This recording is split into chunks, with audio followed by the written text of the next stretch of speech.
Welcome to the Neuromasters Podcast, the place to reinvent yourself, master your mind, and change your life. Internationally recognized speaker, coach, and trainer Reg Malhotra will teach you tools to improve your mindset, change your behaviors, and let your relationships thrive. Are you ready to unlock the power of your mind? Here's your host, Reg. And then you've got olfactory, external. You can smell cookies when they're cooking. That's external. Internal, constructed. Like imagine you can actually create a smell of something inside of your head. And you can write next to constructed, something never smelled before. It's tricky, but you can do that. Can you create the smell of, Mira, can you create the smell of pizza and chocolate cake? If you spend some time on it, you'll end up creating it. Just like, yeah. And then you've got internal remembered. Like you can just, remember a smell internally, like an actual smell that you smelled. Gustatory, external, obviously gustatory is taste, by the way, so nobody forgets taste. You can taste something externally. And internal, you can construct it. What would it taste like if there was a ham and cheese pizza and a lot of cream on top? A lot of whipped cream on top of the ham. Pretty bad, but you can create that taste. And a bit of jelly on the top, just to make it more interesting, yeah.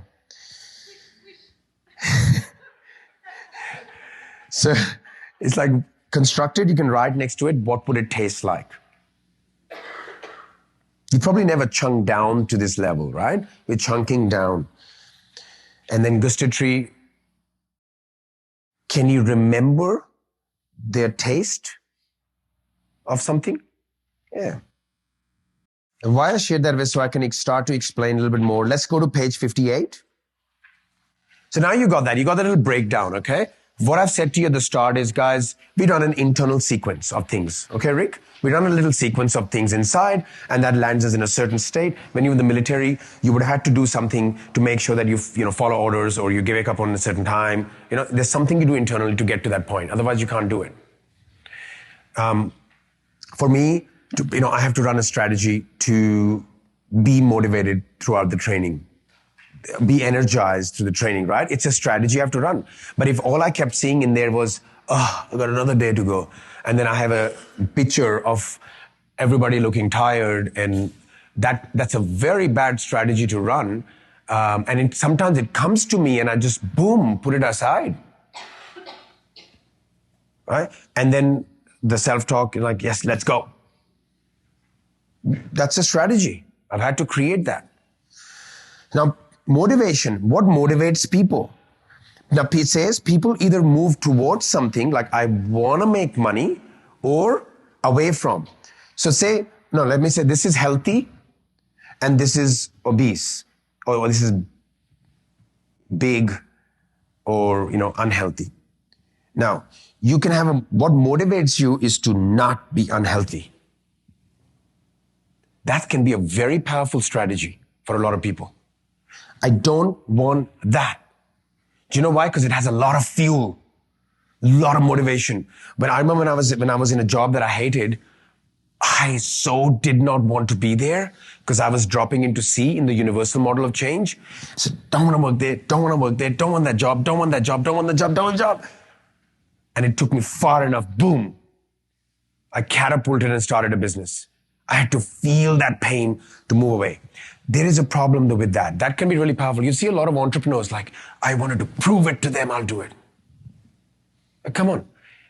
Most people will tell you that being an entrepreneur is the craziest, stupidest thing you can do. It's literally like taking a hammer every day and tong, tong, tong. You know what I'm saying? I mean, of course it's good because you get used to it and you won't have it any other way because you grow and challenge, right? But it is a very crazy way of thinking in a way. But most entrepreneurs are either driven by proving something to someone else or to themselves at some stage. That's kind of like a moving away from charge, right? That's what gets, look at some of the crazy stuff that Elon Musk does now. He still doesn't stop. It's a very different mindset.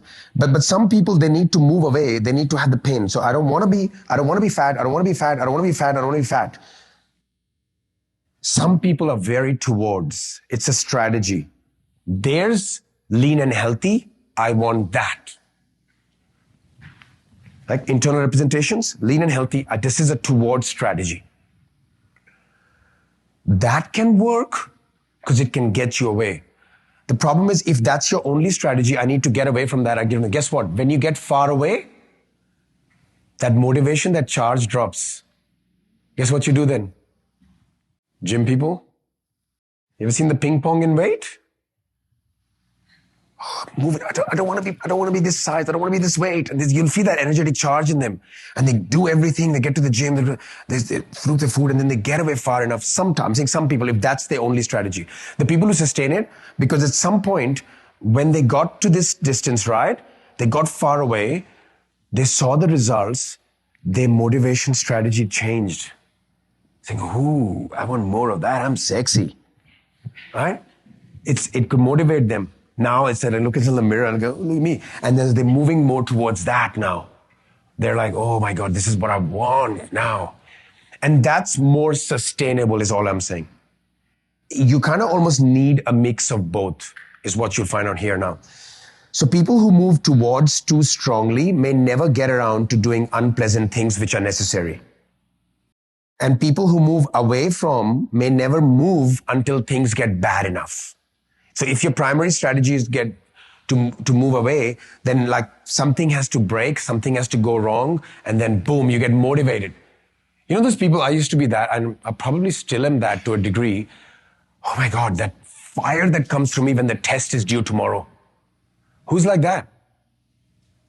That's your part of your motivation strategy. Like now, like everything will get out of you, will make it happen, right? And some people, they are generally, this is a good test for you. When you get an examination or when you get a project, when do you start?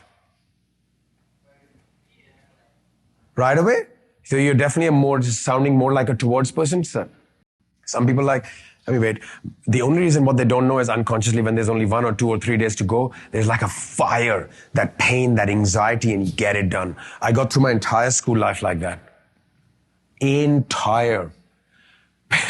People who start the same project 4 weeks ago, and I got 3 days to go, and they're all these, nerdy kids all sitting there. Oh, I'm just looking at them going, holy shit. But I had this funny track record, and I was always thinking that how come I'm getting it done at the last minute? And I wasn't too far off their scores either. It was something but it wasn't good. When I did a little bit of university, Andrea saw that and she said, what the hell is wrong with you? Literally, like, sometimes our teachers used to say, okay, you've got 3 months for it. And teachers talk, if I was you, I'd get started right away. Right? 3 months away. So I'm waiting. I was like, oh, it's 1 month gone. I've still got 2 months. Still got 1 month. I've literally started stuff in the 1 week. But there was like this fire. Okay, so that's it can cause a lot of anxiety and cause things to the body. So these are people who never move away, may never move until things get bad enough. The key to motivation is to be able to easily and effortlessly to do the things that are unpleasant. Now, for those who want to be high performers in business or life, one of the things we're going to do at Masters who are coming, we're going to look at which value is moving away, which value is towards, right? And then we balance them out. It's internal. So you get the right healthy balance. So this is interesting. Everybody can underline that. The key to motivation is to be able to easily and effortlessly to do the things that are also, I would put the word also unpleasant. It's like in anything, like if you think of a business, if you think of a job, if you think you're going to have, I can say to you right now, I love what I do. Jazzy, I love what I do. I love it. Oh my God. And I do. But my God, there is some stuff in the running of this that are unpleasant.